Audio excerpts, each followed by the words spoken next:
Halo para akademisi hebat di seluruh Indonesia, selamat datang. Nah, hari ini kita bakal ngebahas sesuatu yang kayaknya jadi impian sekaligus tantangan besar nih buat mahasiswa dan dosen. Gimana sih caranya biar artikel kita bisa nembus jurnal internasional yang bereputasi? Tenang, ini dia panduan praktisnya. Siapa sih yang nggak bisa nerbitin karya di panggung dunia itu bukan cuma soal gengsi loh, tapi ini soal kontribusi kita buat ilmu pengetahuan secara global. Cuma ya gitu, kita semua tahu jalannya nggak gampang. Saingannya ketat banget, standarnya juga tinggi. Eits, tapi jangan pesimis dulu. Tantangan ini tuh bisa banget ditaklukkan, asal kita punya strategi yang pas. Makanya, dalam beberapa menit ke depan, kita akan bedah bareng-bareng, langkah demi langkah, sebuah peta jalan yang jelas dan bisa langsung kalian praktekkan buat mencapai impian itu. Oke, ini dia agenda kita. Kita mulai dari ngertiin dulu tantangannya apa, terus kita masuk ke strategi menganalisis jurnal, ini penting banget. Lanjut ke cara membangun argumen yang kokoh, kasih sentuhan akhir biar makin mantap, dan terakhir kita lihat gimana semua ini sebenarnya udah dilatih di dunia kampus. Yuk kita masuk bagian pertama. Tantangan publikasi global. Kenapa sih ini penting banget? Soalnya di dunia akademik, publikasi internasional itu ibarat mata uangnya. Ini bukan cuma soal nama baik, tapi soal gimana penelitian kita diakui, dikutip, dan akhirnya bisa ngasih dampak yang lebih luas. Taruhannya emang tinggi, tapi hasilnya, wah, jauh lebih besar. Nah, sekarang kita masuk ke strategi praktis di bagian kedua, menganalisis medan perang. Ini langkah yang sering banget loh kelewat. Sebelum nulis satu kalimat pun, kita wajib melakukan pengintaian strategis ke jurnal tujuan kita. Anggap aja kita ini jenderal yang lagi mempelajari peta sebelum turun perang. Ini fondasinya. Pertama, kepain dulu isinya. Coba deh buka beberapa edisi terbaru jurnal itu. Lihat topik apa sih yang lagi ngetren di sana? Gimana cara mereka bikin judul? Terus perhatiin juga kualitas artikel dan bahasa Inggris yang mereka pakai. Dari sini kita jadi punya gambaran. Oh, editornya tuh nyari yang kayak gini. Lanjut, yang ini tipsnya jitu banget. Analisis demografi penulisnya. Coba cari jurnal yang sekitar 70% penulisnya itu dari luar negeri. Kenapa? Ini nunjukin kalau jurnal itu emang bener-bener terbuka buat penulis dari mana aja, termasuk Indonesia. Cek juga apakah topik-topiknya seimbang atau jangan-jangan numpuk di satu bidang aja. Oke, setelah kita kenal medannya, sekarang waktunya kita siapin senjata utama kita. Artikelnya itu sendiri. Yuk kita bedah anatomi artikel berkualitas tinggi yang siap tempur di level internasional. Ini kerangka dasarnya ya, mulai dari judul yang eye-catching, abstrak yang ringkas tapi padat, sampai simpulan yang nendang. Tapi ada satu bagian yang jadi penentu diterima atau enggaknya naskah kita, yaitu analisis kesenjangan atau gap analysis di bagian pendahuluan. Kenapa sih ini krusial banget?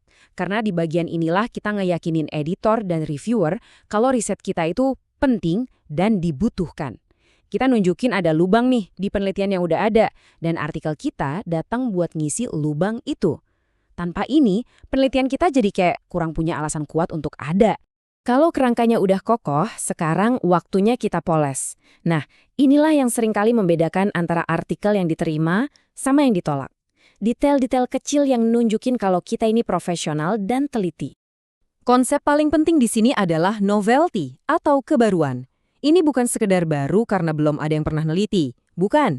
Novelty itu adalah kontribusi orisinal kita yang jelas dan bisa dibuktikan. Apa temuan baru kita? Perspektif baru apa yang kita tawarkan? Inilah jantung dari artikel kita. Dan yang namanya kebaruan itu nggak bisa cuma disembunyiin. Kita harus pamerin dengan jelas di 3 tempat kunci. Pertama, sajikan datanya di bagian hasil. Kedua, jelaskan artinya apa di bagian pembahasan. Dan yang ketiga, tegaskan lagi sebagai klaim utama kita di bagian simpulan. Jelas dan lugas. Terakhir, sekali lagi, jangan pernah sepelekan kualitas bahasa dan format. Salah ketik, salah grammar, atau format yang nggak sesuai panduan jurnal, itu kayak lampu merah buat editor. Itu nandain kita nggak teliti. Jadi, pastikan naskah kita itu bersih, rapi, dan pakai bahasa Inggris akademik yang top. Oke, mungkin ada yang bertanya, gimana cara melatih semua ini? Nah, menariknya, semua prinsip ini tuh sebenarnya udah diajarin dan dilatih sejak kita di kampus loh. Coba deh, kita lihat satu contoh nyata dari kurikulum universitas. Ini adalah contoh tugas ujian tengah semester atau UTS. Tapi ini bukan ujian pilihan ganda atau esai biasa. Tugasnya adalah menulis artikel ilmiah yang analitis. Bisa dibilang ini adalah simulasi mini dari proses publikasi jurnal yang sesungguhnya. Coba lihat deh syarat-syaratnya. Ada batasan kata, struktur yang baku, minimal referensi dari jurnal terbaru, gaya sitasi yang spesifik, sampai wajib lolos cek plagiarisme pakai Turnitin. Ini semua persis cerminan standar yang diminta sama jurnal-jurnal internasional. Nah, ini dia bagian yang paling penting. Lihat rubrik penilaiannya.